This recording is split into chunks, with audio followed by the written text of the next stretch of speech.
evening, friends. Today our guest speaker is Dr. Nitin Jain from MD Anderson. He's going to lecture on chronic lymphocytic leukemia, an update from ASH, December 2022. This webinar is brought to you by Mumbai Hematology Group, supported by Zydus and managed by Perfect Square.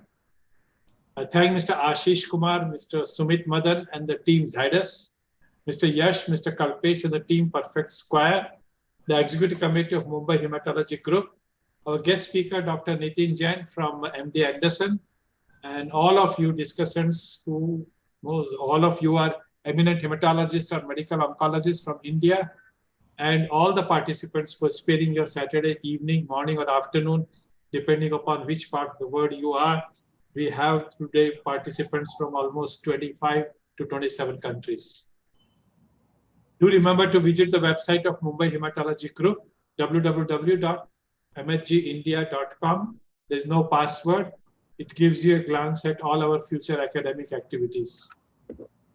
Tomorrow morning, we have our own Dr. Girish Kamath from Dharwad speaking to us on pancytopenia. That's at 11:30 a.m. Discussants today, they're all displayed here alphabetically, and I'll just briefly introduce them to you before handing over the platform to our guest speaker.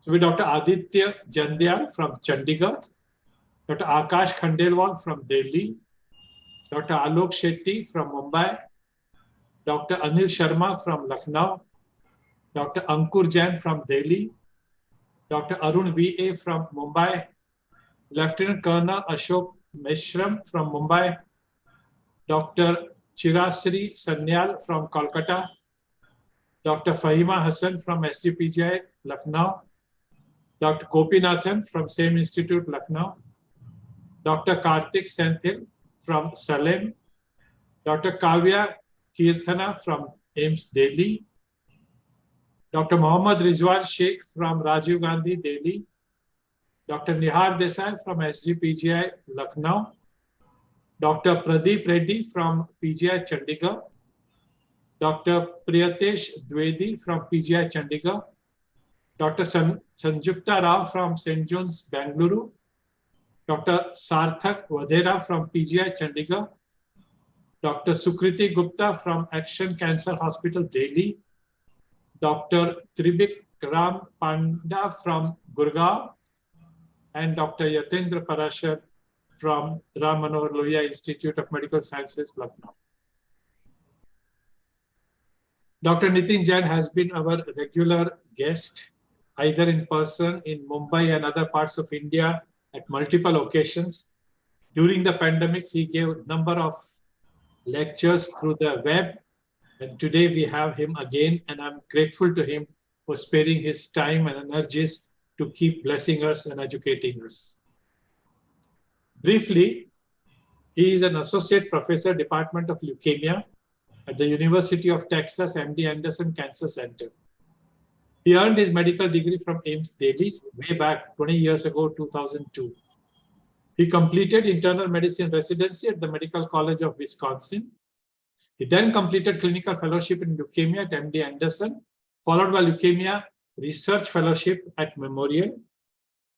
He pursued fellowship in hematology oncology at the University of Chicago. He joined as a faculty in the Department of Leukemia at MD Anderson in 2012. He treats patients of acute and chronic leukemia, and his focus is on chronic lymphocytic leukemia and acute lymphoblastic leukemia.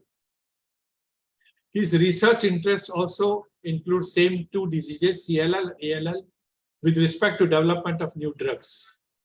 He is principal investigator of several investigator-initiated phase 1-2 clinical trials, including combination targeted therapies such as ibrutinib with ven in CLL, combination of ibru with chemo, IFCG regimen in CLL, checkpoint inhibitors in Richter transformation, trial with JAK2 inhibitors, ruxolitinib in PH like ALL, novel CD22 antibody drug conjugate in BALL, ven plus chemo in BNT ALL, and off-the-shelf allogenic CAR-T in BALL. The trial combining ibru and ven was published in New England Journal of Medicine 4 years ago, that is 2019. He's published papers in very prominent journals all across NEJM, JCO, blood, clinical cancer research, cancer, leukemia and lymphoma, leukemia research, and many others. He's won several awards during his career, including beginning from Sardari Lal Kalra Gold Medal in Microbiology at AIMS, Merit Award from American Society of Clinical Oncology. He secured first rank at the national level in India, Medical School AIMS entrance exam.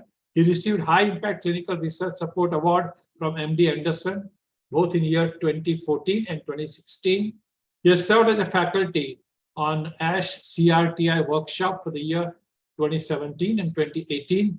He served as a speaker at the educational session on CLL at ASH 2018 and subsequently in all the remaining ASHs, the ASH highlights of North America, Mediterranean, and Latin America. He's recipient of Sabin Family Foundation Award in 2018, 2020, and he received MD Anderson Faculty Scholar Award as well. Today, he's going to lecture on CLL, an update from ASH December 2020. So over to our guest speaker now. Thank you, Dr. Agarwal, for this very detailed and kind introduction. That's very nice of you to do that. So let me share my screen. I think you guys are able to see the screen, correct? Yes. Okay, perfect. Yeah, so, so my goal here, I guess I was going 45 minutes and then there's a Q&A, is to talk to you about ASH update in from 2022. And what I want to do is to put it in perspective of some of the available data. So I'm going to first maybe some slides talk about what is the background of where we are in CLL, and then start talking about the ASH updates and try to incorporate of how that means in the current practice. So hopefully you will like that kind of a schema. So these are my financial disclosures. Some of the companies I work with for clinical trials, which are listed. So, as all of you know, the field of CLL has really changed, right? So we were doing up until 2000 when the chemotherapy came along, FCR and BR regimens, that kind of became the standard and are still being used, but increasingly fading away. And then the big thing started back in 2014. So ibrutinib was approved for CLL in February of 2014. And since that time, the field has really changed. So we have, ibrutinib and acalabrutinib approved. We have venetoclax approved. We have obinutuzumab approved. And then kind of a brand new information, which you may have seen on the news. And otherwise, 2 BTK inhibitors were approved. Zanubrutinib was approved for CLL. And pirtobrutinib was approved for mantle cell lymphoma. And not yet for CLL, but expected eventually to be approved for CLL as well. And then I think 2024 and beyond, we hopefully will see CAR-T strategy coming along in CLL, CD20 bispecifics, which are really carried a big wave in non-Hodgkin's lymphoma, are now being studied in CLL as well as Richter's. And there are some other targets which are being pursued as well. Obviously, we'll have to see how they pan out in the long run. But certainly, I think some new drugs are coming along down the line as well for CLL. So I first want to talk about the first-line CLL to kind of give you a perspective of where we are. And towards the end of the talk, last 15 minutes or so, we'll talk about relapse CLL. So first of all, I think it's important to realize there are many BTK inhibitors in CLL, and they're not all created equal. So we have covalent BTK inhibitors, which is ibrutinib, acalabrutinib, and zanubrutinib. Ibrutinib is called first generation, acala and zanu are called second generation, but they all bind to cysteine 481S residue. As I will show you the data, acala and zanu seems to be a bit safer than ibrutinib in randomized studies. And then we have the non-covalent BTK inhibitor, so for which the flagship molecule is pirtobrutinib, which I mentioned was just approved for mantle cell lymphoma. But there's also nemtabrutinib, which is in phase 3 trials right now. And there are some other non-covalent BTK inhibitors, which are in early phase development as well. So we'll have to see how they kind of pan out. So I think it's important to realize there are different classes of these BTK inhibitors. An important thing about the non-covalent BTK inhibitors is that they seem to work for patients who have failed covalent BTK inhibitors. And then, what are the currently approved frontline therapy, at least in the United States, for patients with CLL? We have ibrutinib, we have acalabrutinib with and without obinutuzumab. And then we have zanubrutinib, which is just the recent addition. Notably, the first three therapies are indefinite therapy. And then we have the 1-year time-limited therapy of venetoclax plus obinutuzumab, which is also FDA approved. So very quickly, why they are approved for the CLL, for the ibrutinib, the trial which was RESIDENT-2 trial, which led to the approval, ibrutinib plus chlorambucil versus chlorambucil. So this is one of the early trials, but I wanted to show you the long-term, I guess this is maybe the final analysis of this data, up to 7-year follow-up. And you can clearly see at 7-year mark, ibrutinib is about maybe 65% or so. Patients are progression-free versus chlorambucil, which is obviously much inferior. So, and at 5 years, it's about 70%. And at 7 years, close to maybe 60% or so. So really an effective therapy in the frontline setting, but you have to keep taking these pills. What about acalabrutinib? So this was a data which was updated not at ASH, but at EHA, where acala obinutuzumab versus acalabrutinib alone versus chlorambucil, you clearly see that the acalabrutinib arms are better. And this actually acala obin seems to be slightly better than acala alone.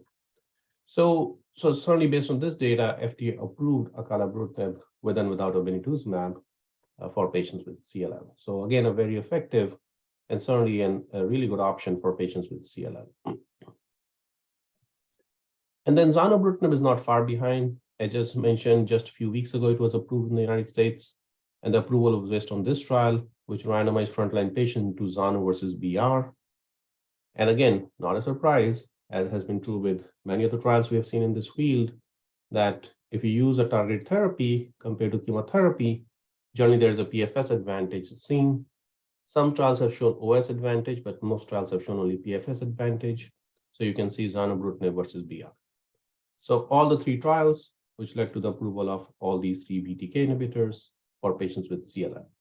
So certainly making a strong case that we should not be using chemotherapy for our patients with CLL in today's world. Obviously, if cost is an issue, then that becomes a challenge. But if cost is not an issue, we should really be using targeted therapies. So this is all great and fantastic. We have improved PFS with these drugs versus chemotherapy, but the problem is you have to keep taking the BTK forever. And that adds to certainly the toxicity and in the context of India and elsewhere, cost as well. So there's a financial toxicity of taking these drugs long term. And there comes the time-limited approaches of venetoclax-based therapies. So the flagship trial is the CLL14 trial, which again was not at ASH, but it's important to realize what this trial showed. This is from EHA last year, where 1 year of therapy of venetoclax plus obinutuzumab, and then the patient stopped therapy, and after that is a treatment-free interval. And what you see here is that at 5 years, the PFS was about 62-63%. Which is actually not very different from what I showed you before with BTK inhibitors in this setting. But what I think important information from this 5-year update was the subset analysis. So these, the red kind of statements which I've typed are my own additions to this slide. These are not on the original slide, but I wanted to see what is the 5-year PFS for IGHV mutated versus IGHV unmutated. And if you just plot it out, it looks like for IGH mutated with VenG, it's about 77%, versus for unmutated is about maybe 57%. So we are starting to see the separation of the curve at the 5-year mark for mutated versus unmutated for venetoclax obinutuzumab treated patients. So a time-limited approach, but it looks like it works better for mutated versus unmutated. It doesn't mean to say that we should not be using it for unmutated patients, but just a word of kind of caution or to know that these patients will tend to progress a bit faster. And one group which has been well established, this 1-year time-limited therapy doesn't really work, is this VenG group or deletion 17p group or P53 mutated group, where the 5-year PFS drops down to only 40%. So, so I think, so we have now these 4 different approaches, right? 3 different BTK inhibitors, and we have the VenG 1-year therapy. So how are we deciding between these these therapies, and at least this is something I discussed with patients in the clinic, where you have ibrutinib, which is the longest track record, but again, indefinite duration, low rates of CR, low rates of MRD or practically no MRD, and obviously side effects we know with ibrutinib. With Acala and Zanu, I think certainly the main advantage is reduced off-target effects in terms of how it affects the different kinases, and it leads to more safer AE profile compared to ibrutinib. And then with venobinituzumab, I think the biggest advantage is time-limited therapy, and again, high rates of CR and MRD. Obviously, you have to do the tumor lysis monitoring, so it's more of a logistic issue. Patient has to come quite often to the clinic. Obinutuzumab is IV, so it can lead to infusion reaction. There is about 50% neutropenia with this regimen, so you have to remember that. And then, as I mentioned before, a patient with p53 aberrant disease do not benefit long term. So I would say, in my practice currently, because as I will show you the data, ibrutinib is kind of out of favor. So these days we are really talking about Acala and more recently zanubrutinib. So this approach versus the time-limited approach for patients. I would say a lot of patients tend to pick or go with time-limited approach because they feel they will be done in 1 year, and overall, obviously, a shorter course of treatment, overall less expensive as well compared to lifelong BTK. And NCCN has taken a lead, and they have actually updated the NCCN guidelines where, certainly you can see Acala, venetoclax, and zanubrutinib listed here. But what they have done is that they have moved ibrutinib out of the preferred regimens. So really making a point that if you have access to Acala and zanubrutinib, then there is no reason to use ibrutinib for your patients.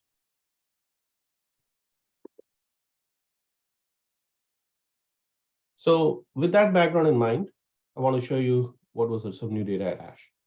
So certainly, I think the field of CLL is moving. We already have the BTK inhibitor. We have the BCL2 CD20 antibody I just showed you.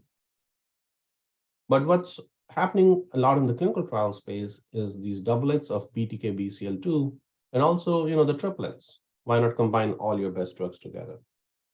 So let's now talk about some ASH update, because there was an entire session dedicated to combination strategies. So I first want to talk about the data we updated at ASH. So many of you know we did a trial at MD Anderson combining ibrutinib plus venetoclax for patients with CLL. This is a trial we designed back in 2014, and it started accruing patients in 2016.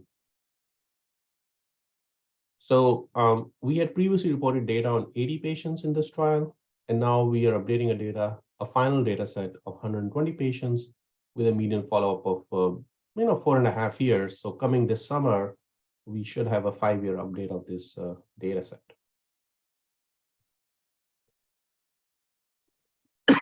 Sorry. So this was a phase 2 trial at MD Anderson. We purposely enrolled high-risk patients with treatment-naive CLL who needed treatment. So this is not an early intervention trial. These are the patients who need treatment. Patients received 3 months of ibrutinib, and then they continued ibrutinib, and then we added venetoclax on top of it. And the total duration was 2 years of combined therapy. So we treated 120 patients. As I mentioned, these patients were treated from 2016 up until 2019. And now all these patients have finished treatment, and they're just in observation period where they were monitoring them for relapses and MRD relapses. So as we purposefully selected high-risk patients, you can see 86% of these patients were unmutated for V gene. Now, this is the final analysis of the MRD because MRD responsive, every patient has finished the MRD time points. So if you look at 1 year of combined therapy, about half of the patients were MRD negative in the bone marrow by 10 to the power minus 4. This is by flow cytometry. At 2 years, the number improved to 64%. And if you look at the best case scenario, best response, and this is intent to treat. So all 120 patients are counted here. 72% best response. So this is an important number to remember because there are many other trials which are in the same field, Captivate, Flare, Glow. Glow has slightly lower MRD rates, but otherwise Captivate and Flare, they have, same 65, 70% MRD rates for patients. So what about the PFS? So this is our 4-year PFS from our study. which is 94%, which seems obviously pretty good. And then we compared p53 aberrant versus IGHV mutated versus unmutated. You can see the curves were overlapping. There was no difference. So as I said, we're continuing to follow these patients and hope that we'll probably update it in an additional manuscript after summer with a 5-year update of this data set with some more analysis about the MRD and predictors for MRD relapses and things like that. Obviously, we are not the only ones doing this kind of a trial. Captivate is a large multi-center study, pretty much using the same concept of ibrutinib plus venetoclax, where patients get 3 months of ibrutinib, then 12 cycles of ibrutinib plus venetoclax, and then they are randomized into patients who are MRD negative versus patients who are MRD positive. And MRD negative patients can get placebo versus ibrutinib. So what they updated at this ASH meeting was this only cohort, okay? So they started with a pool of patients and just went to this cohort, which are MRD negative. So they started with 164 patients, of which 86% were MRD negative at 1 year mark. And then they were divided into placebo versus ibrutinib. Okay. And so just by random chance, it looks like that more patients with TP53 got randomized to the ibrutinib arm versus the placebo arm. But nonetheless, if you look at the PFS rates, and again, you have to remember, these are the patients who were MRD negative at 1 year mark. So this is kind of a good group of patients, right? They did not relapse, obviously, within the first year. They were MRD negative at end of first year. And then they were randomized into ibrutinib versus placebo. What you can see is that the curves are, quite upwards of around 90-95%. So again, making the point that this kind of a regimen can be quite effective in durable remissions for patients. And they also updated the GLOW study at the ASH meeting. The GLOW study is a registration study of ibrutinib plus venetoclax versus chlorambucil obinutuzumab. So again, you can obviously call out the comparator here, that is not an appropriate comparator, but that's what the company did. And this study was done largely in Europe, where they still, up until I presume recently, have been using chlorambucil obinutuzumab as an appropriate strategy for older patients. And this is the PFS curve, which was the primary endpoint. Again, not a surprise here that ibrutinib venetoclax is doing much better than chlorambucil obinutuzumab. And based on this data set, in Europe, the combination of ibrutinib plus venetoclax was approved late last year as a frontline therapy. So I think in the US, it's still under consideration with FDA. So we'll see how that kind of pans out. So certainly, I think combination of this doublet of ibrutinib plus venetoclax is the most advanced in terms of the doublets going towards FDA approval. Now, what about triplets? Basically you pick your Ven-G as your backbone and you add your favorite BTK inhibitor. So ibrutinib or acalabrutinib or zanubrutinib.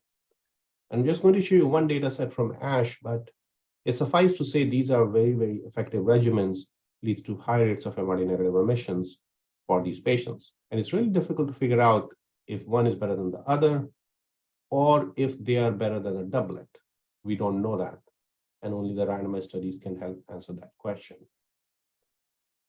So, sorry, I wanted to update you on the study of acalabrutinib triplet, which was updated by Matt Davids from Dana-Farber and Christian Ryan. So this is they call it AVO triplet. So what they did was they had 68 patients total, and they purposefully selected some high-risk genomics patients. So if you look here, the median age was 63, but almost 60% of these patients had a deletion 17p or Q3 mutation. And because they selected for higher risk patients, 73% were unmutated for V gene. And just want to show you one data slide where if you look at the MRD rates in the blood or the bone marrow in P53 wild type versus P53 aberrant disease, you can see very high rates of MRD negative remission. Practically, we're talking about 85+% or in that ballpark, right? So, so these are very high rates of MRD negative remission, achieved with this regimen. Obviously, we have to see what the PFS curves looks like, but again, the depth of remission is quite remarkable, including for patients who are TP3 aberrant disease. So, and again, that is a theme which goes across many of these doublet and triplet trials, that rates of MRD negative remission are actually quite very high, but it remains to be seen in terms of the long-term PFS and toxicities, right? How will that play out, doublet versus the triplet? So I want to move on and show you some of the interesting data which was presented from the CLL13 trial at the ASH meeting. And this was about the genomics of these patients. But let's first recap what CLL13 trial is, because I think it's a very important trial in the field. So this was updated last year, the clinical outcomes by Dr. Barbara Eichhorst from German CLL study group. So what they did was, they took fit patients, which they use a SIR score and normal creatinine, so typically younger patients, and they randomized to chemo, Ven-R, Ven-G, and Ven-Ibrutinib-G. So really the first time we are getting some glimpse of Ven-R versus Ven-G in a head-to-head comparison. And then we're also getting some glimpse of doublet of Ven-G versus Ven-G Ibrutinib. Obviously, they do not have a doublet or oral doublet of Ibrutinib venetoclax. If they had it, that would have been fantastic, but they don't have it in this data set. So what they showed previously, actually, this is from previous ASH, that if you add both the obinutuzumab arm, whether it's Ven-G or Ven-G Ibrutinib, were higher rates of MRD negative versus Ven-R versus chemotherapy. So really, for the first time, we are seeing that. And when they looked at the outcomes of PFS, both the obinutuzumab arm, whether it's with the Ibrutinib, Ven-G or Ven-G Ibrutinib, are superior compared to Ven-R arm or chemotherapy arm. And this difference was more dramatic for unmutated. For mutated, everything kind of merges together because we know mutated also do very well with chemotherapy. So you can see all the curves are kind of coming together. But the data I want to show you from the ASH meeting, from this one, was genetic markers. So, we obviously talk about P53, deletion 17p, mutated, unmutated, kind of all the time. But what about other mutations, like notch mutations and other mutations, which now that we're doing these multiple sequencing panel, I'm sure in India, obviously you guys are doing it. Sometimes patients may have these additional mutations, which sometimes, we don't know what to make of them. So they looked at a bunch of different mutations. So again, in this trial, just to remind everyone, there was a chemotherapy arm, which was FCR or BR. And then there was this non-chemotherapy Ven-R, Ven-G, or Ven-G Ibrutinib, right? So non-chemotherapy. So they merged all the three non-chemotherapy arms together. And then they looked at the notch mutation. So if you look at the two top curves, so this is notch wild type, and this is notch mutated. So notch mutated are doing less well compared to notch wild type with target therapy, and the same is true for the chemotherapy as well. And then they try to do subset analysis by different regimens, but pretty much kind of the message is the same, that the notch mutation seems to have a negative impact. They also then looked at these RAS-RAF pathway mutations. So BRAF, NRAS, KRAS, again, occasionally we see these in our patients, and kind of the same conclusion. This is target therapy without any of these mutations, and this other blue curve is with these mutations. So again, any of these mutations seems to impact your PFS with these time-limited therapy with non-chemotherapy approach. And in fact, they did a multivariate analysis. Again, just looking at the non-chemotherapy, the three different arms, and not a surprise. So unmutated is significant, RAS mutations, complex karyotype, which was 5 and more, beta-2M, and Notch1 mutation came out significant in this analysis. So again, I think for the first time, we are seeing maybe Notch1 mutation and RAS mutations being kind of an important, even in the era of target therapy in terms of PFS in this large randomized trial. So something to look for I guess, and we have to see if this kind of analysis confirms in other larger data set for Notch mutation and RAS pathway mutations. So before I finish the frontline cohort and move quickly to the relapse refractory cohort, I think in the frontline cohort, a lot of activity has already happened, but a lot more is coming along in terms of the clinical trial options, randomized clinical trial, I should say, where we are waiting for the results of this Amplify trial, which will give us results of doublet versus triplet, Acala-Ven versus Acala-Ven-G. CLL17 and MAGIC trial are pretty similar trials where they're comparing head-to-head the best options with ibrutinib or Ven-G with Acala-Ven. And then LOXO305 or pirtobrutinib is now also coming along in the frontline setting in phase 3 studies, and we'll have to wait some time for those results. So I think some of these trials, especially Amplify trial, CLL17 and the MAGIC trial, once reported, will really give us important information about this doublet versus triplet question. So, in the frontline setting, BTK inhibitors are approved. BCL2 CD20 is approved. BCL2 BTK, namely ibrutinib plus venetoclax, is approved in Europe. And I think for the triplet, the jury is still out there whether triplets are better than these doublets.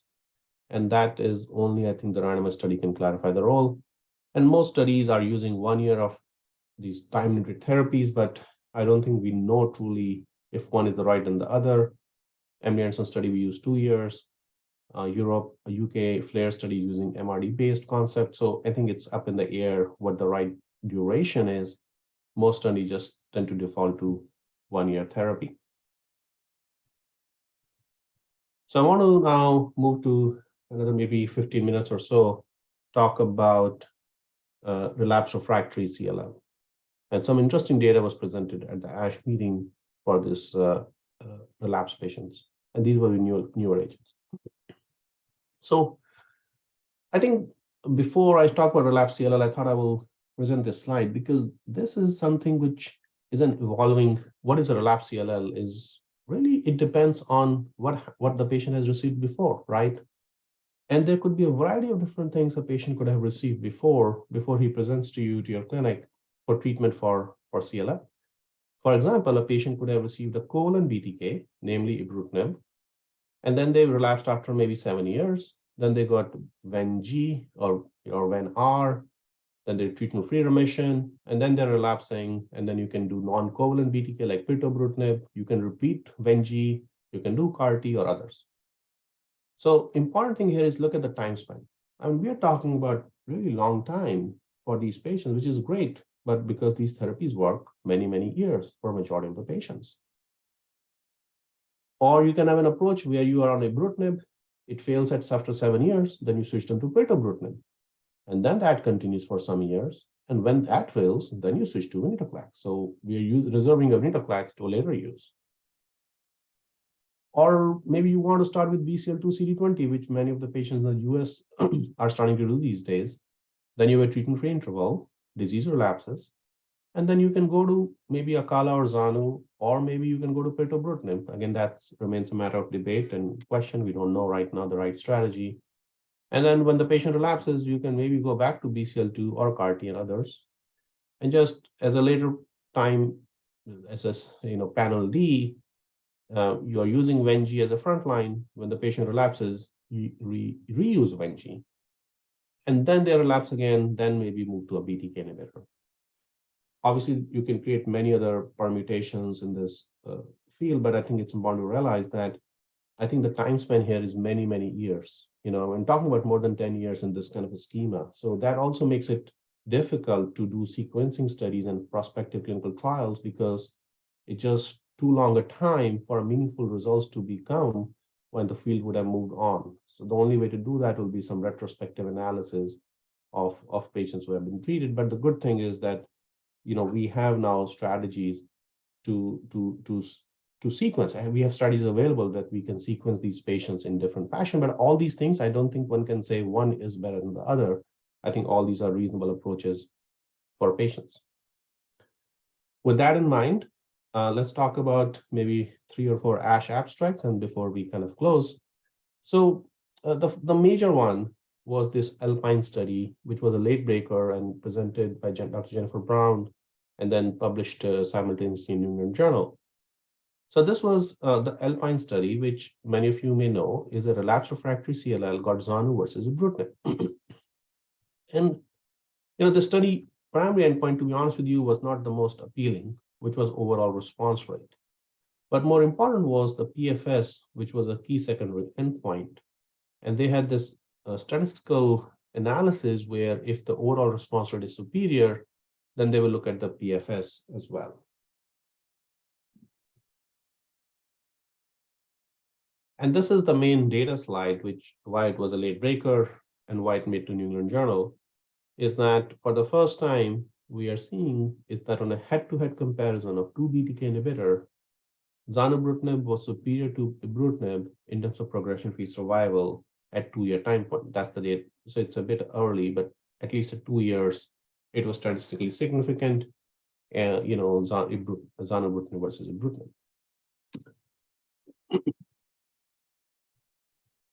And when you look at deletion 17p subset, which obviously we worry about a bit, this was still significant, even slightly more, maybe dramatic. So zanubrutinib, again, one BTK head-to-head with another BTK seems to be doing outperforming ibrutinib. There have been some criticism of this trial that the ibrutinib arm may have underperformed, but nonetheless, the data is the data, and certainly is in line with what we have been doing in the United States, is that at least we have moved away from ibrutinib to second-generation agents, namely acalabrutinib, and now zanubrutinib is in the mix as well. So I don't know if anyone can say Zanu versus Akala, one is better than the other. In my opinion, both are very similar drugs. So I think both are really good options for patients. But again, this data set would make an argument again that maybe we should move away from two second generation BTK inhibitors for patients with CLL. Again, the responses were seen across the board with different genomic subtype. Overall survival was no different for these patients, but again, we'll have to see longer follow-up. And in terms of the AE profile, actually, what appeared was that AE profile between Zanu versus ibrutinib was actually very similar. They didn't quote the numbers, the proper numbers here, but you can see the frequency here. But they were actually neutropenia and hypertension. They were very similar between the two groups. The only thing which was better between Zanu versus ibrutinib was AFib. So AFib rate was 13% with ibrutinib and 5% with zanubrutinib. So I think that was the only AE profile which was better. So you may start thinking about, but wait, we do have a trial with acalabrutinib in a similar setting. So this trial was not updated at ASH, but this is from the previous meetings, which is the Elevate RR trial. Similar patient population, where refractory CLL were given acala versus ibrutinib. Now, one very important point is that you saw 2-year data for the Alpine study, because that study is a bit less mature study. So the 2-year time point will be here. But with the acalabrutinib trial, we are seeing a 4-year data set because this is a much more mature data. And early on here, acala was also slightly superior, but later the kind of curves merged together. So again, I don't know with the longer follow-up of the Alpine study, which I showed you before, whether the curves will merge together, but nonetheless, the data is what they showed. Overall, in this analysis with acala versus ibrutinib, there was no benefit for efficacy, but AFib rates were lower.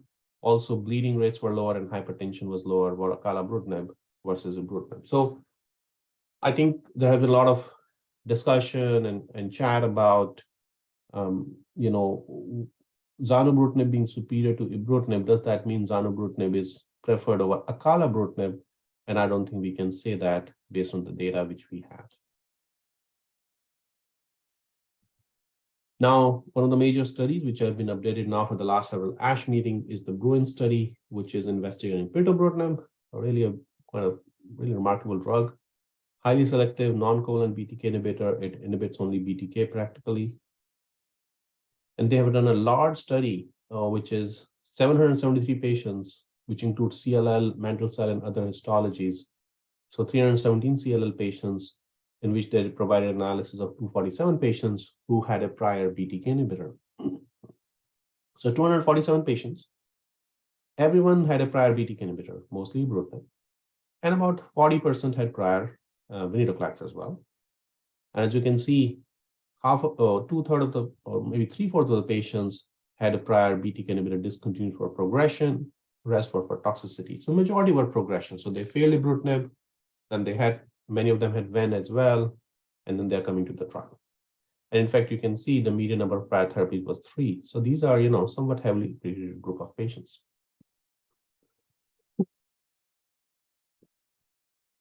And as is clear from this waterfall plot, is that practically everyone responds for the lymph nodes. You can see the lymph node is going down across the board, for these patients. But now what this ASH update was very important, because for the first time, we're seeing long-term PFS. And what appears is that the median PFS for this entire group of patients is about 19 months. So this drug is effective. Majority of the patients are responding, but then they're relapsing.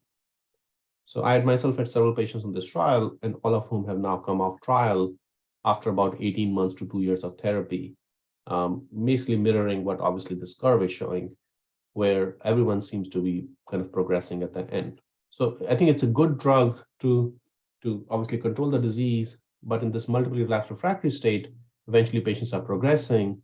And so maybe it would be better to use in earlier lines of therapy as opposed to this 3 lines of therapy. If you were to do in the second line or third line, you may see a better efficacy, or maybe in the first line. So that's something which is being done in clinical trials right now.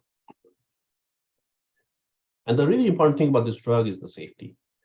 You can really see that practically very limited bleeding issues or hypertension or atrial fibrillation in this large number of patients, which have been followed now for more than 1 year. So really, I think efficacy is the really driver of this drug, of how really safe this drug is compared to other BTK inhibitors. And now pirtobrutinib is in 4 different randomized trials, including a trial head-to-head with ibrutinib, but they are in frontline with BR, relapse refractory with idelalisib Rituxan and BR, and then also relapse refractory in comparison to Murano and Ven-R combination. So these multiple trials are ongoing right now, phase 3 studies, so we'll have to obviously wait until those results are available. So the last 2 quick data sets before I close is 2 different new strategies, which you're kind of new to the field. So one is called a BTK degrader. So instead of blocking the BTK, can you do a PROTAC mechanism and just degrade the BTK completely? So this is a new class of drugs called PROTACs, where you basically you can degrade the intended protein completely. So this is a BTK degrader, which was initiated by a company called Nurex. 23 CLL patients were treated. Again, these are heavily pretreated patients, 5 prior lines of therapy. Many of them had prior pirtobrutinib they had used. The drug was safe, but I think you see, interestingly, in this small number of patients, 6 of these 36 patients had atrial fibrillation. So again, it had these BTK kind of side effects, which to me a bit of a surprise, because this drug seems to be just degrading the BTK. Maybe it also degrades some other proteins, we don't know.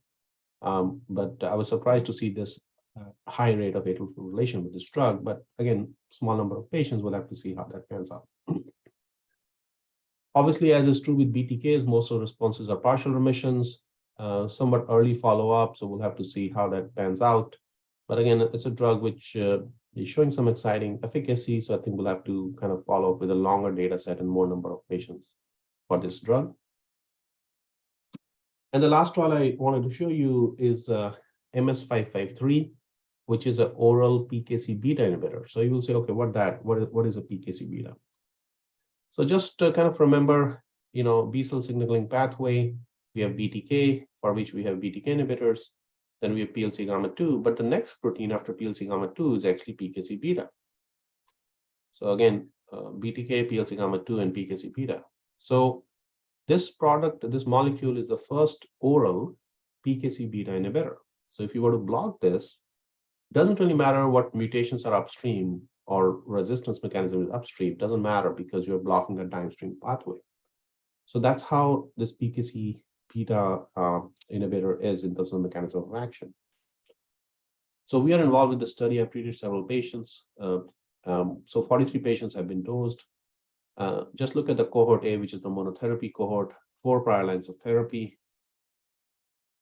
And then when you look at these 43 patients with the monotherapy cohort, many of these patients had prior LOXO or ARQ is nemtabrutinib, which is another non-covalent BTK inhibitor. So these are heavily treated patients who are getting into the study. In terms of the safety profile, predominantly is the GI side effect, so abdominal pain and some nausea and diarrhea. But notably, if you look at the BTK-associated toxicities like bruising, AFib, hypertension, practically none of these patients had it higher grade event. So this is a different, this is not a BTK inhibitor, right? So this is a different class of drug. So we are seeing some different toxicities, but seems to be a, an effective option, as is shown here, where when you look at in a small number of patients again, but if you look at the PRs and PRLs, so it can also cause lymphocytosis, reactive lymphocytosis, quite prominently for the patients. Half of these patients were responding. So again, early data set, but seems important or interesting that you can have another target within the same pathway and an oral drug is available. So we are continuing to enroll patients on this study, and hopefully we'll be updated at the next ASH meeting. And my last slide before I close, I think we're right on time for the Q&A session. I thought I would just give you a flavor of these trials at MD Anderson we have been doing. I think we spent a lot of time and effort in our group in developing new trials for patients with CLL. And the ones you see highlighted in red are what are called investigator-initiated trials. So these are the trials which we developed at MD Anderson. We wrote the trial and everything, and we kind of are running those studies. And I think the newest of the new trial is the pirtobrutinib ven obin for frontline CLL. As you know, we did ibrutinib venetoclax, which I mentioned to you. We have been doing acala ven obinutuzumab, another trial for a while. But the newest trial, we want to introduce pirtobrutinib, the drug I just mentioned to you, in the frontline setting. So this trial actually just got activated last week. Our first patient is starting this coming Thursday. And this trial includes not just CLL, it also includes an arm for Richter's transformation. I did not talk about Richter's transformation in the interest of time, but pirtobrutinib has clinical activity for Richter's transformation patients as well. So we are really looking forward to enrolling patients on this pirto ven obin for Richter's transformation patients as well. But nonetheless, so we are working on several of these trials, as I said, and hopefully you will hear some updates at the next ASH meeting. All right, thank you for your time and happy to take questions and discussion. Thank you so much, Dr. Nitin, for that wonderful update. Before we open it to everybody, may I ask you one question? Sure. What is your gut feeling in long term with a fixed duration upfront therapy when you achieve MRD negativity by one or the other route? Is there one particular protocol better than the other? And what has been the median duration of this MRD negativity in your practice approximately? So it depends on, I guess, the regimen. So in the VENG study, in the CLL14 venetoclax plus ibrutinib study, you're correct that the PFS at 5 years I showed you was like 62%. But if you look at the rate of MRD decline, there are a lot of patients who have lost their MRD, and I think the average MRD duration is about, I believe, about 3 years or so, 2.5 to 3 years. Our state data with ibrutinib plus venetoclax, which is a more mature data set, we actually had relatively few MRD relapses so far in the analysis which we did. So our median is going to be more than 3 years or so, but we haven't reached the median yet. So I think once you achieve MRD negative remission, I think one important point to remember is that I think eventually patients will relapse. And I think an important point to remember is that mutation status for IGF3 plays an important role. So, with FCR, as we obviously well know, unmutated patients do less well long-term than mutated. Even if they achieve MRD negative remission at end of 6 cycles of FCR, when you follow long-term, unmutated will drop faster. Because we know unmutated cells, CLL cells, are cycling faster, so they multiply faster. So if you're not giving any long-term maintenance therapy, for example, with a long-term BTK inhibitor, unmutated patients even become MRD negative will relapse. And the same thing we saw for the first time in CLL14, which I showed you in the slide deck, is that 1 year time limited therapy, long-term CLL14 is also showing unmutated are dropping faster. So I think if I have a patient who is mutated IGHV, they achieve MRD negative remission, I'm very comfortable in telling them that I don't think anything will happen to them for 5+ years down the line. I think they will do very well. If the patient is unmutated, there's some concern that they will relapse sooner than later, but that's okay, because I think at least they get 3-4 years of time limited therapy, and then you can decide what you want to do, add a BTK inhibitor or start a BTK inhibitor at that time. Or if the first remission is, 5 years, you can just do VenG again. So that's kind of some of the thoughts. Thank you.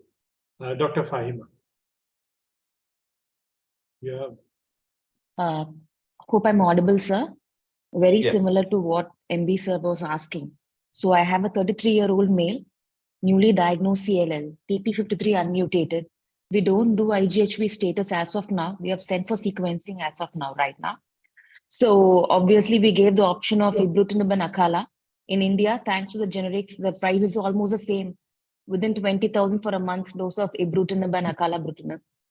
Okay. So my question is, like, we have started doing MRDs in CLL in our institute. So say, for example, after a year of therapy, he goes into MRD negativity. And do I have the liberty to stop the drug because of the economic toxicity of the patients? And can I monitor the MRD kinetics to kind of take further therapeutic decisions for these patients? Yeah, no, so great question, Dr. Fahima. So first of all, I would say that if you're using single agent BTK inhibitor, ibrutinib or acalabrutinib, no one will become MRD negative, practically no one. So I don't check MRD because really, I think in the last 10 years, I think I remember only one patient who became MRD negative on single agent BTK. They don't. So, basically, so the decision boils down to, that whether you start patient on Acala, 2 years down the line, they're doing well, economic constraints, whatnot. You want to give them a break. It's not studied in clinical trial, but I guess it's okay. But I won't make that decision based on MRD because MRD will never become zero. Case would be different if you were to add venetoclax to the mix, or you're doing a venetoclax-based regimen, then that's different. And if you add obinutuzumab to Acala, not that you need to do it, but if you were to add that, then you will get about 30% MRD negative remission. But single agent BTK, you will not. So, so I don't check MRD at all for patients on long-term ibrutinib because I have checked it because just for some academic curiosity and research studies, but they never are MRD negative. Okay. The question number 2, sir.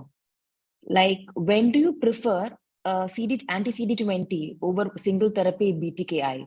We don't have Gazyva. We use rituximab. So do you think using rituximab with ibrutinib or acalabrutinib would benefit a certain sect over the others? So it's a tough one. So with ibrutinib and rituximab, the data is there in a way, medical data that supports do not use it because it doesn't benefit. Exactly. Yes. So we have the the Alliance study, which was BR versus ibrutinib rituximab versus ibrutinib rituximab, no benefit.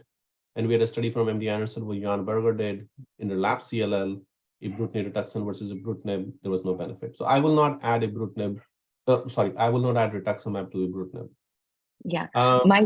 Yes, sorry, sir. Yeah, please go ahead. No, I was just going to say with obinutuzumab, certainly I think you add efficacy, I think, if you were to add to especially acalabrutinib.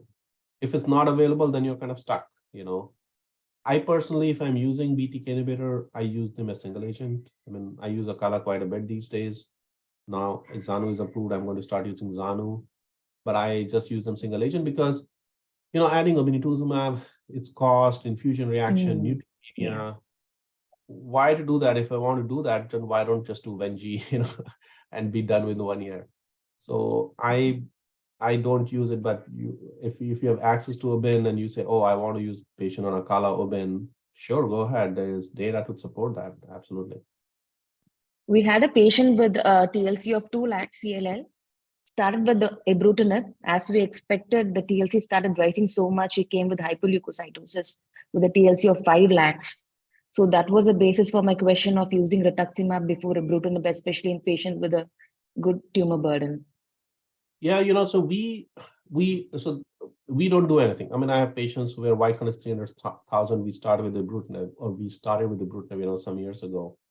And in fact, as part of ibrutinib plus venetoclax trial, first 3 months were ibrutinib alone, right? We treated 200 patients with that.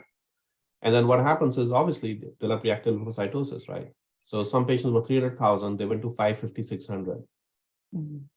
My the CLL lymphocytosis are small, as you know, and they don't really cause leukostasis symptoms unless I believe it goes above 1 million, which I've seen only one time. So I think we don't do anything. I mean, I think what I'm is that it's more worrisome to see that number of 500,000 white count and telling the patient to come back next week. Yeah. Everyone is kind of, are you crazy or something? But but it's fine to do it. I mean, I don't do anything different. Certainly, if a patient has a white count of 600,000 and you're starting BTK, that I may be a bit worried about. But I think 300,000, it will go to 550, it will come down. So so for that patient, you don't need to. But I know people have used rituximab in this setting. Leukapheresis has been done in this setting, even at our center in the past. But I don't think it's really required.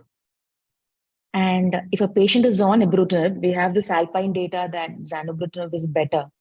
So, and the patient is in hypertensive, and the only other complaint is arthralgia.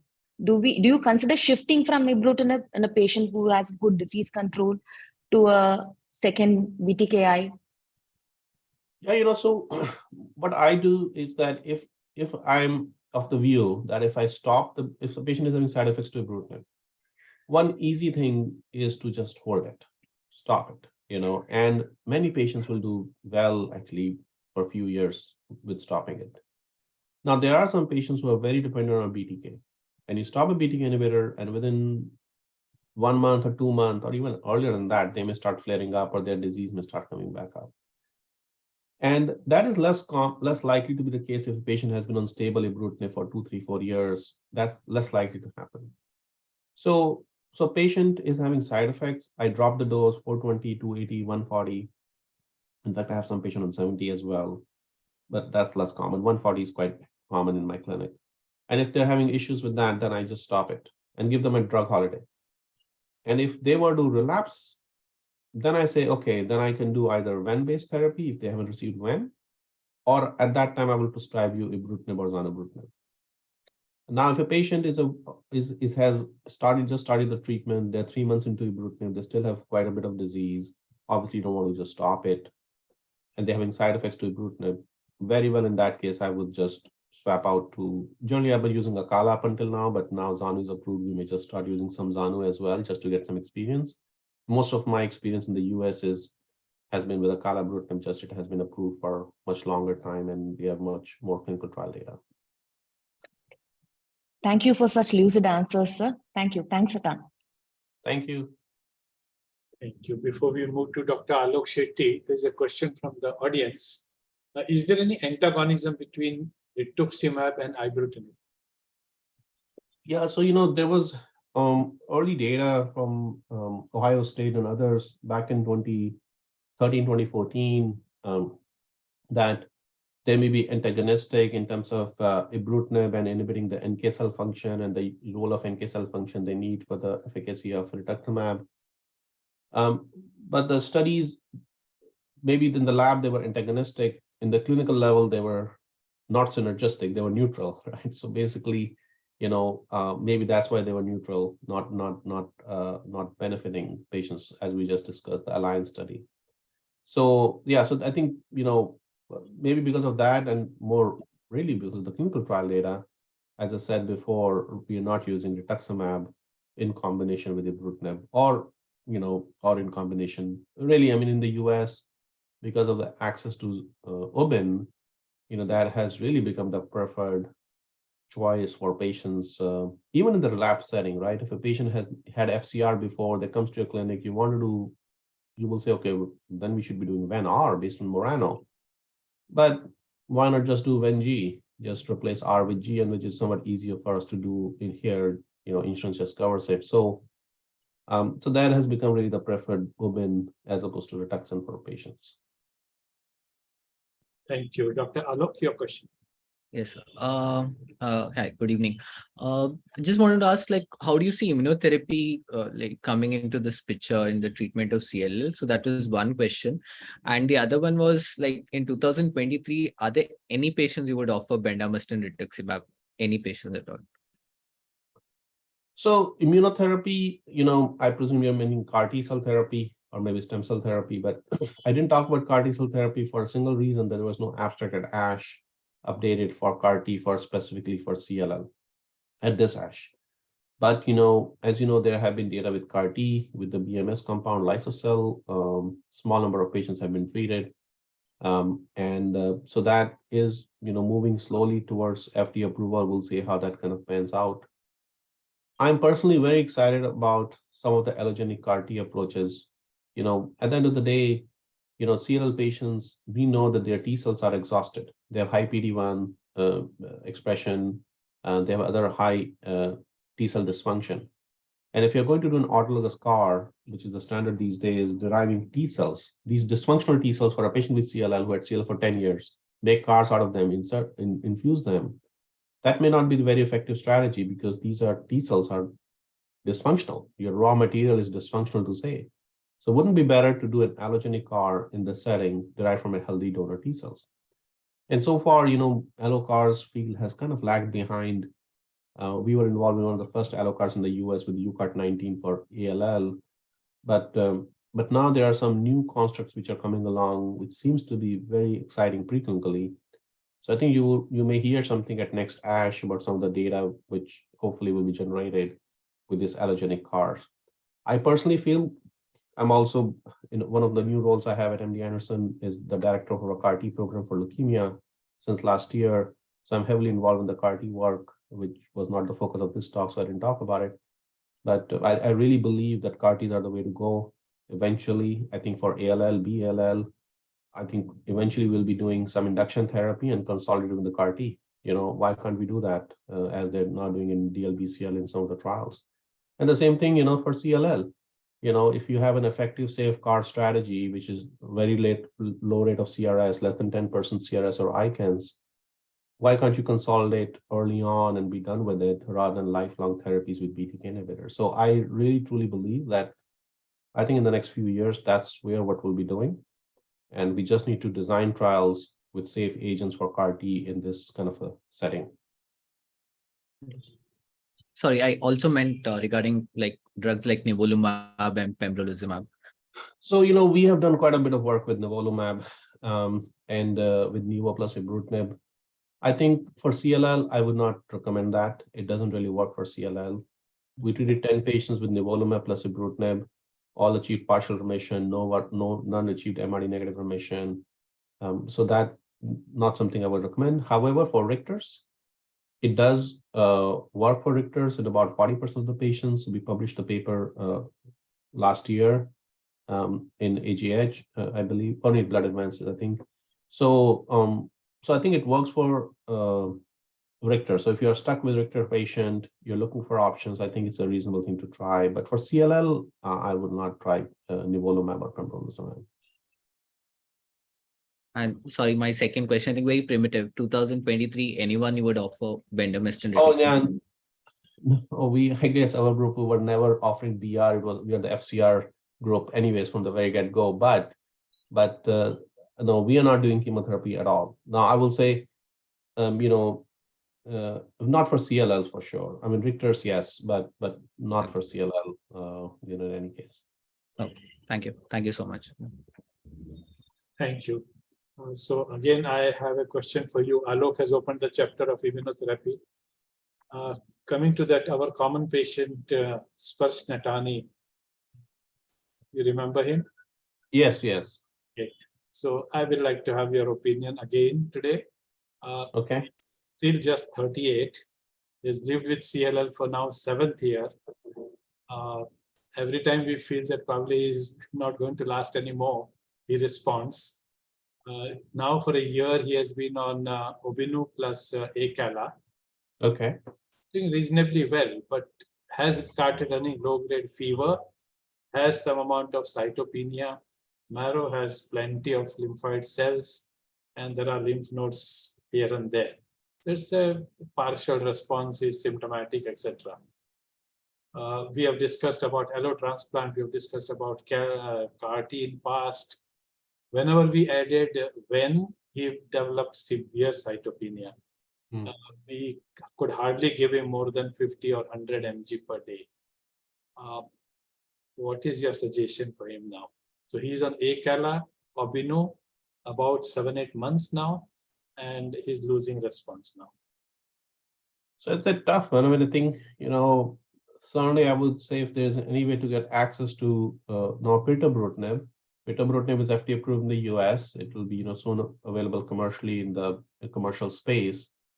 So I think if there is a way to get access to pirtobrutinib, that would be the way to go for him. Otherwise, obviously, would be the CAR-T, right? I mean, so obviously in India, lots of CAR-T trials are happening. I think the focus is really ALL and NHL. I don't know if they anyone allows CLL right now, or otherwise will be CAR-T elsewhere, outside ex-India. I know people go to other countries. Obviously, you can come to US as well, but it will be very expensive. So I think those will be the only thing I can think of. Certainly, PI3 kinase inhibitors could be used as well. The issue they can be very effective. I recently have a patient who had failed everything. I put her on idelalisib, and she's doing well. She's about 9-10 months into it, but now she's developing some colitis symptoms, which is somewhat happens with idelalisib. So I think kind of somewhat restricted options, but I mean I think going to pirtobrutinib or a CAR-T trial in US or elsewhere. Or if adalasib or duvelisib is available in India, I think that could be tried as well, obviously watching for immune toxicities. Okay, so monitoring is not an issue. He can take treatment anywhere in the world. Yeah. So between these three, what should I offer him now? We have adalasib already available here. CAR-T, Okay. he has been in correspondence with Israel, which is half of the cost of US. And I would favor CAR-T approach. I mean, if the CAR-T, idelalisib, is not a long-term solution, right? I mean, it may work for 1.5 years, then it will stop working. So if he's able to get access to CAR-T in Israel, I would favor that at this time, because that's a potential option which can cure the disease. Even pirtobrutinib, 2-year median PFS, so eventually the disease will come back, but CAR-T potentially is the option. Put an end to the discussion of allo. He has been discussing about allo with you many times. Yeah, I mean, allo, I think he's also someone, I think, in our center, we try to do CAR-T first before we are kind of going for allo, but certainly I think that's a reasonable option. I personally, I mean, I think if CAR-T is available or affordable, try that first before we look for other options. Got it. Thanks. Aditya, your question. Good evening, sir. Fantastic talk as always. So my question is, you showed that slide where different sequencing options can be used as far as frontline treatment is concerned. So if a newly diagnosed CLL patient is treated with either of the three approaches, BTK inhibitor versus Ven-G versus ibrutinib plus Ven, do you think, because we are looking at a very a relatively longer time frame of 15 to 20 years, so use of a particular regime, is it going to affect the natural history of disease? I'm talking about in terms of response to the subsequent regimes and risk of rectus. Well, I think I don't know. I don't think anyone truly knows.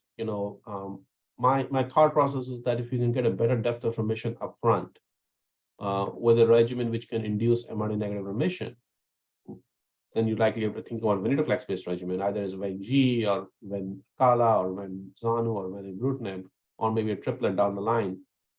That leads to the best MRD negative remission for your patient. And that also provides an opportunity of a time-limited therapy where you can be off therapy for many, many years. Eventually, I do think that as we do these multiple kind of a sequential approaches, and I think an important point to remember, which gets missed and I did not mention, is that if you want to use, for example, Ven-G in the front line or Ven-Ibrutinib in the front line, and let's suppose you stop therapy at 1 year and 2 years later your disease relapses. If you check for a BTK mutation, PLC-gamma2 mutation, or a BCL2 mutation, no patient will have that. That has been shown in the Captivate study, that has been shown in our study, and they can respond again. And I have done that for patients who have failed Ven-Ibrutinib. I put them on single agent Acala and they respond beautifully. So basically this concept that, oh, you're using your two drugs, best drugs up front, and now what are you going to do if they were to relapse? Actually, you're not losing that. You can just reuse them because they are progressing not on the drug in the off therapy phase. So I think that's an important point to remember, is that you do not lose that class of drug. You can just reuse them after this time-limited phase is done. So I think in the long run, which of these is going to be the better strategy 15, 20 years down the line, who knows? And I think the problem, it's a good problem to have, but it's also becomes very difficult to make arguments of one strategy over the other, because people say, oh, you don't have any data to say that. Yeah, no one will ever have that data because we're talking about 15, 20 years, like long term, you can keep waiting, but things would move on by that time, So I think my best judgment will be that I think any of these strategies are important, but I do feel that having a time-limited therapy up front is a good strategy, because why do you want to keep taking a drug forever, like Ibrutinib? And I have said that, I think, in this meeting before or some other meetings, that let's suppose Ven-G was discovered first, and it was a 1-year time-limited therapy, and then BTK inhibitors have come along 2-3 years later, and they say, oh, our drug causes AFib and bleeding, and you have to take for the rest of your life, and it doesn't cause MRD negative remission. Who would have picked? They will say, no, I'm just going to stick with Ven-G. BTK inhibitors would not have even developed maybe when they have all these, side effects and complications. So I do think, as I said before, that I think time-limited therapy is the way to go for these patients, and they work well, less side effects, less financial issues, and you can reuse them later if the time comes. So my second question is regarding the optimal duration of when we use it in combination with Ibrutinib or Ven-G. So you mentioned about the time frame of this treatment being 1 year versus 2 years in different studies. So are you looking at a possible paradigm in future where, depending upon the kinetics of the response, the Ven duration may be further reduced? Yeah, so that's a very good question you have, and I think people have started to look that. Again, it's a bit difficult to kind of study because of the time duration of these kinetics, and to make changes and to tell that if I made a change, it impacted my PFS 5 years down the line. Those are difficult to design and prove in trials. But just to kind of to your point, the FLAIR study in the UK, what they do, and they have some mathematical modeling and they believe in that, is that they continue the duration of therapy for Ven double the amount it takes to become MRD negative. So if it takes you 1 year to become MRD negative, they give 2 years of therapy. 2 years, 4 years of therapy. It takes 3 years, you give 6 years of therapy. That was in the combination of Ven-Ibrutinib. We have done 2 years of therapy by default, but we also have patients who have become MRD negative at 1 year and even at 6 months. And the question is, can you stop therapy at 6 months at that time? So in fact, the Pirtobrutinib Ven-G trial, which I just mentioned my last slide, that we just are starting. In this, I have written for a 6 month treatment duration. And if you're MRD negative, you stop at 6 months. And if you're MRD positive, then you continue 6 more months of Pirto-Ven, and 12 months, everyone stops it. So I'm trying to cut back on the duration of treatment. Obviously, there's a risk involved that whether you will cut it down too much, at the back end, and Dr. Kantaraj in my chair was telling me the other day that are we taking a risk by just doing 6 months of triplet, which may be a bit too less. So that's something we are discussing internally what to do for the trial. Should we make it 1 year at least? But my goal when I wrote the study was to, as you kind of pointed out, for MRD negative, why don't we stop at 6 months and give a really time limited short duration? So that's still up in the air. We may amend the study. We'll see. Sir, I just want to ask one more question. Just in continuation with what MB Agarwal sir asked and Dr. Fahima also alluded to. So, what is the maximum duration of off-drug, holiday that you have given to a patient who is CLL with the IGHV mutated and TP53 negative, maximum in your clinic, in your routine practice, maximum Like of with therapy with the ibrutinib? Yeah. So, so I do that only if they have side effects to ibrutinib. Then I, stop the ibrutinib. So I have a patient who was on ibrutinib for like 6 months, developed AFib infection issue, came to us actually from another center. At that time, I said, just watch your disease first and see if you improve from the infection, then we'll start ibrutinib. And that was like in 2018. And it has been like 5 years now, and I'm still watching him, and he has not required treatment. Now, if you look at there is some prospective data, however, in this regard. So if you look at the ECOG data, which is FCR versus ibrutinib rituximab, they have an update, I believe, in Blood last year, or maybe the year before. And their figure 1 is actually looking at patients who stopped ibrutinib for toxicities, and the median remission or median time to next requiring treatment was about 2 years in that. So I think on an average it could be 2 years, but my patient, as I said, is 5 years plus and doing okay. Thank you, sir. Sure. Thank you. So, Dr. Parashar. Good evening, sir. Thanks for the nice, excellent presentation. Sir, my question is, should we get whole body PET-CT done in every CLL patients at the time of diagnosis to exclude any Richter transformation at presentation?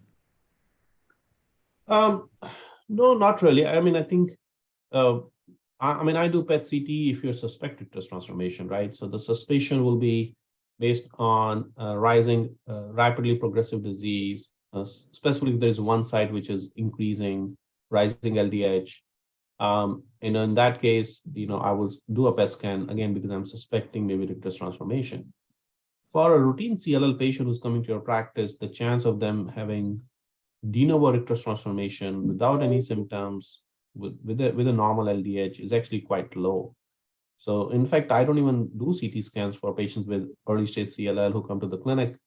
Rise to 0 CLL, white count is 20,000, normal no cytopenias, maybe 1 to 2 centimeter lymph nodes palpable, lymph node symptoms. I do a peripheral blood flow. I do assess for prognostic markers just because everyone wants to know these days. There was a question on Twitter the other day. I think we were discussing it, what the need for doing it on day 1 prognostic markers. But I think I do it and that's it. And then I say, we'll see you back in 6 months, and every 6 months or 4 to 6 months. So I don't do CT scans for these patients. I don't do bone marrow for these patients. I do CT scans and bone marrow only when we are starting therapy for the patient. So, and again, as I said, the PET scan only if you suspect Richters based on LDH, rapidly progressive disease, then yes. So my second question is that I have a 60-year female with CLL, and at the time of diagnosis, her TLC were 3 legs, and we started on ibrutinib 140 mg. Now her TLC is 6 legs, or say in the range of 6 legs and 7 legs. So should we reduce the dose? Should we stop the drug or increase the dose or continue the steroid? So how long she has been on ibrutinib now? So for 4 months. 4 months. And she was 200,000 and she went to 600,000 now? Yes, sir. Okay. And does she I presume she had a lot of lymph nodes, like big lymph nodes, bulky adenopathy? No, sir. They all have been resolved now. They have resolved, yeah. Yes, sir. I mean, as I was answering before to Dr. Fahima's question, I mean, I think I would just continue. I mean, continue. I mean, you can, I don't know. I think it's a difficult one. If you want to stop it, it's only that it looks like you have already reached the peak. Yes, sir. You reached the peak. Now it's going to come down. So if you stop it, it will come down. If you don't stop it, it will come down. I doubt that it will keep going up to 700,000 or 800,000. I think you're only 4 months into it. I think now is the time when things are going to come down. So if the patient is doing well, which it looks like the patient is doing well, from a symptom standpoint, her lymph nodes have resolved, I would just continue ibrutinib and go from there. I won't change anything. I mean, Sir, can we increase the dose now? Just say, um, it's a I mean, you can increase it. I mean, again, I don't start patients on 140. I generally start on 420 and then over time decrease the dose. I mean, I think she's responding well to the treatment. I personally would just continue 140 as you have. It looks like she has really done well. Already it looks like her lymph nodes have resolved. So I think you're fine with 140. I don't see I mean, you can, but I don't know. I mean, like it's one of these things where I think probably she's doing well. Just don't change too much. Just keep the same. okay, sir. Thank Thank you for. Before we go to Dr. Nihar, again, we'll take some question from the audience. And this has been a question from lots of students and even consultants. Because of various reasons, mainly the finance, a lot of people put patients on ibrutinib just at the most 2 tablets, that is 280. It's very unusual in India that everybody goes on 420 right from the beginning and for years and years. Same thing with Acala. A lot of people put them on 100 OD once a day rather than twice a day. And the results appear to be almost identical. And I've seen the same thing in my practice. Again, mainly due to financial reason, we start these once a day Acala or 280 of Ibru. And then for years, they have been remaining all right. So do you feel that they are really identical, almost equal?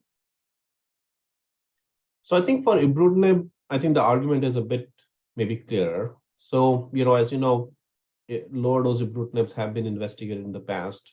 Our group did a small study, I think it was 11 patients several years ago, where the PK profile, the BTK occupancy was similar if you use 420 or 280 or 140.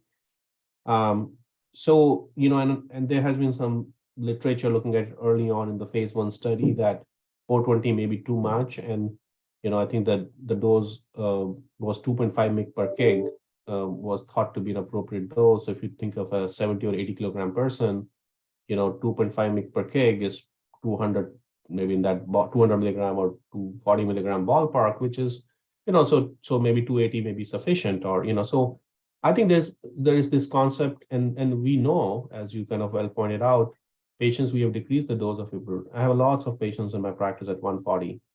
I would say I generally, when we're using ibrutinib really more commonly, we used to start 420 and then drop the dose. But some of my colleagues, especially Dr. Keating, used to start low dose all the time, like 140. He was really a big proponent of low dose ibrutinib. So I think with ibrutinib, I'm much more comfortable in lower doses just because of the data over the years has been accumulated with lower doses.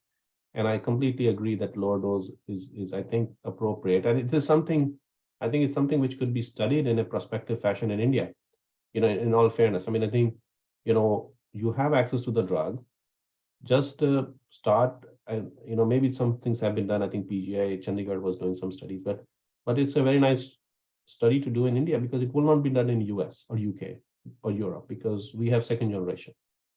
But treat 100 patients with the 140 of ibrutinib and see what the results are in terms of the safety, efficacy, and that could be a nice research to be done.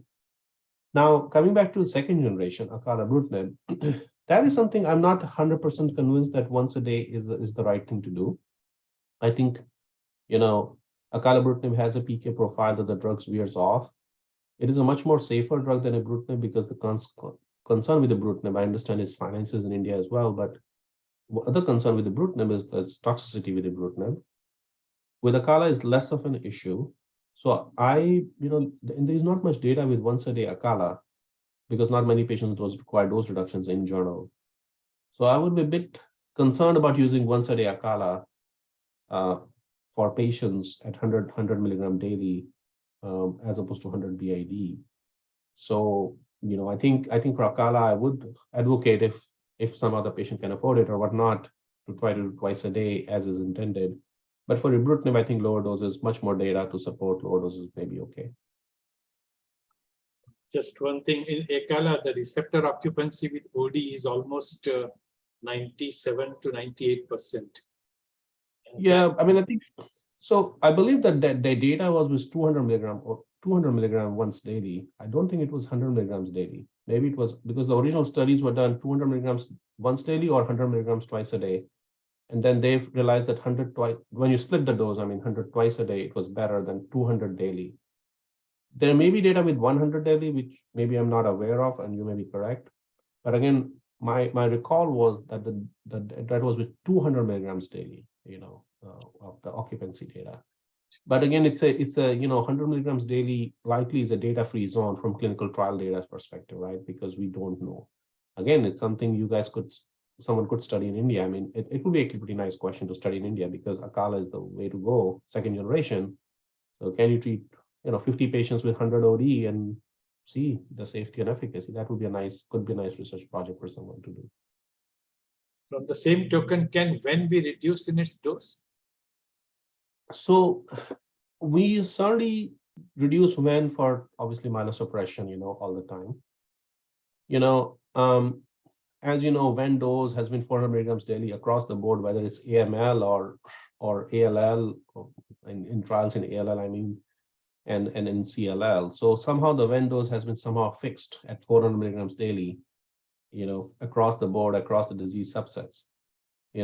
So I don't know if anyone has studied lower doses of Ven, but again, Ven is something which many times we end up reducing it for myelosuppression and neutropenia and things like that.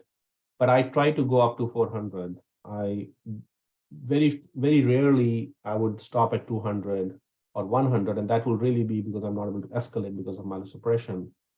But otherwise, I go to 400. Now, again, that's something an open question. It will be difficult, I think, in the context of when it's possible, lower doses are sufficient, but across the board, as I said, for all the disease subsets, 400 Ven has become kind of standard. Now, for AML, you can add posaconazole or voriconazole and get to 70 and 100 milligrams, and it's easy, the cost-wise, and you don't use it continuously in AML anyways.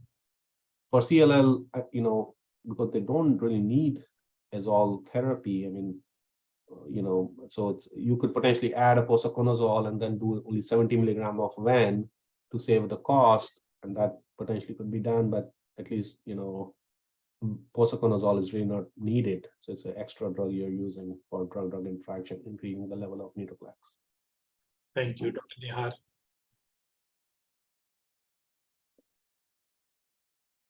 You're on mute, Nihar. Sorry. Good evening. Good evening. As like in 2023, where would you sequence PI3K inhibitors? I mean, if you have a patient today, and we've recently got an idelalisib as a generic in India, would you put any patient on that, or just fear because of the the colitis and the pneumonitis, or how do we sequence it? Yeah, so I have relatively less commonly used idelalisib in US because obviously we have so many other drugs to use. But I would certainly consider it after you have failed a Ven and a BTK inhibitor therapy, right? It works well. I just had a patient, I think I was mentioning before, who had failed ibrutinib, failed venetoclax, failed CAR-T actually, failed one of these targeted therapy, MS553 I was talking to you about. And then we kind of stuck what to do for her. I said, she's from Atlanta. I said, let's ask your local doctor to prescribe idelalisib. We don't use it these days much often. And now she's like, I saw her last week. She's like 10 months into it. She's doing fine. Really, has counts have normalized. She feels good. The only thing is she's having some loose stools now. So I texted the local doctor that this could be colitis from idelalisib, which is happens around 9 months, which is perfect timing. So I was telling them to do a colonoscopy and a biopsy, and she may have to hold the drug, give budesonide, and resume maybe at a lower dose. So I think it certainly can work. And I think it's something to consider if you don't have access to pirtobrutinib or CAR T. Once you have failed ibrutinib, venetoclax-based regimen, then what else? I mean, I think I would go for that as opposed to doing chemo, which is unlikely to work in this multiple relapse refractory setting. Obviously, watch for CMV and watch for LFT abnormality and colitis. That's something. And colitis typically is a late event. It's about 9 months into it, not early on. It's something which you have to tell the patients and be aware of yourself that it's not going to happen 1 month into the treatment. It generally happens 9 to 12 months into the treatment. Thank you. How much is the lung toxicity at dialysis? So there's also pneumonitis. So it can call all these itises to say, I would say, again, I haven't used it that much. This dialysis, we used it, early on, 2013, 2014, when dialysis was coming along. Certainly, it can cause pneumonitis. I don't know the percentage, maybe 10%. I don't know, but certainly it's something which can happen for sure. Yes. Okay, we come back to Dr. Fahima, but I'll put up one or more two questions from the audience. Dr. Sham has put another question about addition of azole to acala also allows you to reduce acala dose. Is there? Yeah. Yeah, it will. Again, it will. So it potentially can be done. Again, as I said, for most patients with CLL, that's not a consideration because they don't need it. I have some patients with CLL who have had fungal infection, fungal pneumonia, and they had on long-term prophylaxis with posaconazole. And this one guy, he's on venetoclax, and I'm doing only 70 milligrams for him. So for venetoclax, I'm talking about. So certainly, I think patients, if they require antifungal prophylaxis because of fungal infection they had, then I think certainly make sure you dose reduce appropriately. But in most patients do not require antifungal prophylaxis. We don't use antifungal prophylaxis with ibrutinib or BTK inhibitor, so it's not really needed. So in that case, if you really want to do it because of the cost issue, I guess it's okay. But from a medical standpoint, probably azole is not really needed. Thank you. Same from the cost angle, Dr. Ramesh wants to know whether in a newly diagnosed patient we can use ven plus rituximab and use it for 1 year.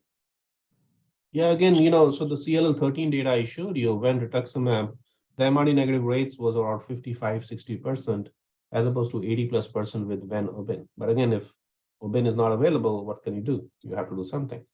So probably better than ven monotherapy if you were to use. But again, that kind of boils down to, the data with ven R in the frontline setting is really the only data we have is the CLL13 data, the randomized data I showed you, where it doesn't seem to be much better than chemotherapy per se, kind of similar to chemotherapy. So again, certainly could be used, realizing that the efficacy may not be as good as ven obin. Before we leave this subject, I must tell Dr. Fahima and Dr. Ramesh, Roche is very cooperative. Their PAP program is very strong. So if you give Gazyva, they are helping you quite a bit. And the later doses are totally free. So though it is more expensive than rituximab because rituximab is generic and we get it at throwaway price. But now Gazyva is not that expensive as it used to be. So just remember that point, that you do get help from Roche quite a bit. Okay, now we have two more questions. I think one from Fahima and one from Gopinathan. Good evening. One more question, sir. Yeah. So I just want to know, where exactly do you see triplets right now in an upfront setting? We have all the drugs. It's cheaper than the States. So where exactly do you think we should incorporate using of triplets in our patients? So I would say that, triplets, you mean, BTK, ven, obin, right? Yes, So BTK, yeah. So the problem is that, as I showed you, the data is fantastic, but the data is also fantastic with doublets. So I'm not using triplet in my practice outside of the clinical trial because I don't know if triplet is the way to go. And the randomized studies, the CLL17, the MAGIC trial, and also the Amplify trial, the 3 trials I'm waiting for the results of the randomized studies. So once they are back, then we may know, okay, if triplet is better than the doublet. my suspicion is that it will be very difficult to prove the triplet is better than the doublet because doublets are so good. It's how much the margin. I mean, you really need to enroll maybe 1,000 patients and follow them for 10 years or something like that. So it will be difficult to show that the triplets are better than the doublets. But that's being done in the clinical trials, and we'll have to see. So outside of a trial setting, I'm not really using triplets at all for patients, and I don't think should be done unless, again, you want to design a trial in India to study it. I think then that's fine. But as a routine practice, I don't think you can really kind of go with triplet at this time. And in the very rare instance of CNS involvement of the disease, what would you prefer? So that's a tough one. And, I think I would say somewhat occasionally we see it. We don't see it very often. It's actually quite rare. Maybe once a year we'll have a case. Yes. And, but it's challenging. So I don't know if I have the right answer for you. I had a patient, the last patient I saw, patient was already given before seeing me high-dose methotrexate on the outside, treated as a primary CNS lymphoma, though he had CLL with CNS involvement. He came to see me, and then at that time, I had put him on, his CSF was clear by that time. I put him on single agent ibrutinib, and he's doing well now, several years down the line. So I don't think if there's a right answer or we know what to do with these patients. I think intrathecal chemotherapy, whether you need systemic methotrexate like CNS lymphoma kind of a thing, I don't know, but I think that sometimes is being done. And I think putting them on a long-term maintenance therapy with a BTK inhibitor, I think is probably a good idea in that setting. Which BTK inhibitor, sir? Ibrutinib has CNS penetration, but I don't think acalabrutinib has, and we don't have Zanu right now. So I would probably use, correct. So I think I would probably use ibrutinib in that setting, but that's where I think most of the data is with CNS lymphomas as well. Thank you, sir. Thank you. Thank you so much. Sure. So the CNS cases, most of them are meningitis, right? Not parenchymatous. Correct. They're most, LP, correct. LP positive. Okay, Gopinathan. Yes, sir. Good evening, sir. I have a 70-year-old male. So he was actually newly diagnosed with CLL, but he was treated for DLBCL 8 years ago, and now was in remission for 8 years. And now he has come with bicytopenia, and on flow we found him to have CLL, but he presented to us with GVS. That is the way his presentation is. So how different should I be approaching this patient? He presented with what, sorry? CLL with GBS. What is GDS? GBS, sir, Guillain-Barré syndrome. Okay. Oh, Guillain-Barré syndrome. Okay. Well, I think you have bigger things to worry about for him, it looks like. But I mean, I'd say CLL needs treatment, I guess you're saying. And what are you doing for his Guillain-Barré syndrome? Sir, actually, I started with IVIG. For the CLL part, rituximab and ibrutinib should I be doing, or rituximab ibrutinib should be okay? So I guess maybe I'm trying to understand. So your thinking is that somehow CLL is contributing to this Guillain-Barré syndrome. Yeah, exactly. Right? That's what I think you're getting to, right? So I think, and we do see occasionally immunitis, obviously besides ITP and autoimmune hemolytic anemia, which are well known and well defined. Sometimes, very rarely, nephritis and things like that. And it's always a challenging, what's what, but I think in this case, I think IVIG and maybe Ritux in that, because you want to do some B cell depletion, and if you think it's an immune-mediated phenomena for CLL, then I think BTK inhibitor, maybe in this specific situation with rituximab, may be a good idea to do. Again, most of the data, I think, in this kind of a setting has been with ibrutinib per se. So I think maybe ibrutinib with rituximab may be the way to go in this specific case, which is not a typical, obviously, usual case of CLL.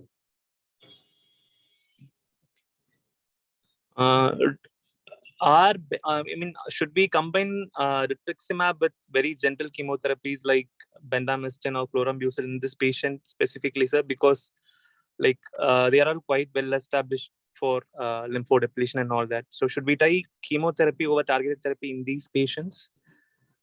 I don't know. It's not something we encounter quite routinely. I would say. So in this situation, I think, I mean, I personally will still do target therapy because I think, I mean, as you know, BTK inhibitors have been studied for rheumatoid arthritis and lupus and all these rheumatological disorders, immune disorders as well. So I think that may be the way to go. And if you do a BTK plus CD20, that may be more than sufficient, in my opinion. But again, it's a somewhat of a data-free zone in terms of what is the right strategy here. Right. Thank you, sir. Thank you, Gopinath. Sir, I have just one kind of amateur question. So, in the current treatment landscape, as more stress or we are laying more emphasis on initial use of BTK inhibitors or use of ven plus ibrutinib or G-ven. So, do you feel in a country like India where we might not be having a wide access to CAR T cell therapy or newer therapies beyond these agents. So, do you think if someone has been exposed to these agents as first line of therapy, BR is out of option in future for such patients? Well, I mean, I think if you have exhausted all your options, right? I mean, if you have exhausted ven-based option, and one thing, as I said before, I think it's important to realize is that if you had ven 5 years ago, does not mean that you cannot use ven again. I think you can reuse ven again. Same thing can be said for ibrutinib. If you had ibrutinib, I had a patient who had ibrutinib 5 years, failed ibrutinib. On ibrutinib, he progressed. Then you put him on venetoclax, he progressed. Then he got some chemotherapy because he had some plasmacytic differentiation. He got hyperseval with carfilzomab or something crazy. He progressed. And then I put him on CAR T. And as part of CAR T, we have to give ibrutinib as part of the CAR T trial, for a month. And within that 1 month of ibrutinib, he had a fantastic response. In fact, everything melted away. Despite the fact that this patient progressed, had a 5 year of ibrutinib before, like a few years ago. So what I'm trying to say is that I have another patient like this. So what I'm trying to say is that you can regain the sensitivity to an agent which you had used some time ago when you had intervening therapy of some other classes of drugs, so BTK, chemotherapy, and whatnot. So I think that's important to remember. But if you have a patient, you have clearly failed BTK, clearly failed venetoclax or kind of toxicities or whatnot, and maybe the PI3 kinase inhibitor is kind of out of the question as well, or is not available, then you're stuck, right? What are you going to do? And you cannot do CAR T or any clinical trial. Then maybe you have to do chemotherapy just to kind of, otherwise the patient is going to die. So that's something you have to kind of, remember. I think important point is that you can potentially try to reuse the drug and see what happens, a drug which you have used in some past. Right. Thank you, sir. One just last question from me. With these limited fixed duration therapies using Obinu or rituximab, is there any study looking at the maintenance with these drugs, like in follicular lymphoma? You got muted, Dr. Nitin. Sorry, maintenance rituximab, you're saying? Yes. Nothing that I know of in terms of the maintenance. I mean, one thing I would say in terms of that time limit concept is that one thing which I think needs to be investigated is the right duration of ven, because sometimes, especially in the relapse setting, I have patients where I have not stopped ven at 2-year mark, which will be intended by Morano, because I'm worried that the patient will relapse. And I have a patient who I've just kept in, like, I think 4 or 5 years, he's still ongoing and doing fine, because I'm worried that if I stop ven, he may relapse. But there is no study, as far as I know, looking at maintenance rituximab or anything like that for these patients. So when you continue with ven, the anti-CD20 antibody, you give maximum for how long? That I have done only for 6 months. There is some data that if you are still MRD positive, 1 or 2 years down the line, you can give again, I guess, the CD20 antibody, but I have not done that. But I just continue ven single agent long term. I suppose there are no more questions. You agree? Faculty, you have anything else? You have. Okay, fine. So one last question, sir. Just Yes. theoretically speaking, haven't been using venetoclax with CLL. But in my AML patients on venetoclax, we see a lot of marrow eplesia. And we are giving at 400 at CLL without a nasal background. So what do you think, especially elderly patients with CLL? What is your experience with marrow eplesia or hypercellularity with venetoclax for long term? No, so I think, obviously for AML, you're not using single agent ven, right? You're using with AZA or ARC. Yeah, right. That's right. the main issue, right? It's not the ven alone. If you were to use ven alone, and if it doesn't really work ven alone, but if that was the case, I don't think you will see marrow-aplasia. Okay. So it's a matter of combining chemo with ven. For CLL patients, because you're not using chemo, you're just using ven single agent, we don't see marrow-aplasia. I have only one patient in the ibrutinib venetoclax trial. We did 200 patients who developed a significant marrow-aplasia within 2 weeks of starting venetoclax, actually. And that patient actually went on to an allo transplant that was like 5 years ago. In fact, he just relapsed after 5 years. So that was the only single patient I recall who developed a profound marrow, like his marrow was just less than 5% cellular. And we did everything, and then we had to do a salvage allo transplant just to get his counts back. So yeah, so that's not a concern with CLL. In fact, currently we have a trial with atezo, which is a checkpoint inhibitor, PD-L1, with ven plus obin, in which for the Richter's cohort, we'll probably update at the EHA meeting. We are using ven at 800 milligrams because of the higher dose of ven may be better for Richter's. And we've treated 12 patients, and patients are taking 800 of ven without any issues, well, except one patient had cytopenias without any issues. So, but they're using single agent ven, right? They're not using chemotherapy. So I think ven alone is not a major issue. Thank you, sir, for such an impressive talk. And thank you, sir, Agarwal sir, as well, for such an opportunity to ask all the questions in the mind. Thank you. Well, thanks, Dr. Nitin, on behalf of Mumbai Hematology Group, all the faculty members here, the audience from all over the world. We really enjoyed. Though we have heard you now maybe 10th time, but every time so much of learning. You are so cool, calm, and you never stop us.